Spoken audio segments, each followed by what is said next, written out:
വരും തലമുറ പ്രകൃതി സംരക്ഷകരായിരിക്കും. ഇ.ടി. Tyson master MLA. പ്രകൃതിയെ ചൂഷണം ചെയ്യുന്നവരെക്കാൾ കൂടുതൽ പ്രകൃതിയെ സംരക്ഷിക്കുന്നവരുടെ എണ്ണം കൂടി വരുന്നുണ്ട്. അതുകൊണ്ട് തന്നെ വരും തലമുറ പ്രകൃതിയെ സംരക്ഷിക്കുന്നവരായിരിക്കുമെന്ന് ഇ.ടി. Tyson master MLA. പറഞ്ഞു.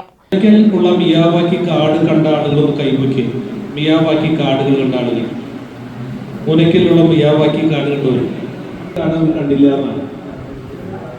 നമ്മളൊരു 20 സെന്റ് സ്ഥലത്ത് വളരെ പ്രധാനപ്പെട്ട മരങ്ങൾ ഫലവൃക്ഷതൈകളുണ്ട്, ഔഷധസസ്യങ്ങളുണ്ട്, പക്ഷികൾക്കും ഒക്കെ പുല്ലും മറ്റ് ഇതിനൊക്കെ തത്തയ്ക്കും ഒക്കെ ആവാസ കേന്ദ്രം. വനങ്ങളുടെയും വൃക്ഷങ്ങളുടെയും വന്യജീവികളുടെയും പ്രാധാന്യത്തെക്കുറിച്ച് മാനവരാശിയെ ബോധവൽക്കരിക്കുന്നതിനും കാടിന്റെയും അതിൽ വസിക്കുന്ന വന്യജീവികളുടെയും പ്രാധാന്യം പൊതുജനങ്ങളെ ബോധ്യപ്പെടുത്തുക എന്ന ലക്ഷ്യത്തോടെ തൃശൂർ സോഷ്യൽ ഫോറസ്ട്രി ഡിവിഷന്റെ കീഴിൽ ചാലക്കുടി റേഞ്ച് തലത്തിൽ നടത്തിവരുന്ന വിവിധ പരിപാടികളുടെ ഭാഗമായി എറിയാട് ഗവൺമെന്റ് ITIയിൽ വിദ്യാർത്ഥികൾക്കായി വിദ്യാവനം പദ്ധതി ഉദ്ഘാടനം ചെയ്തു.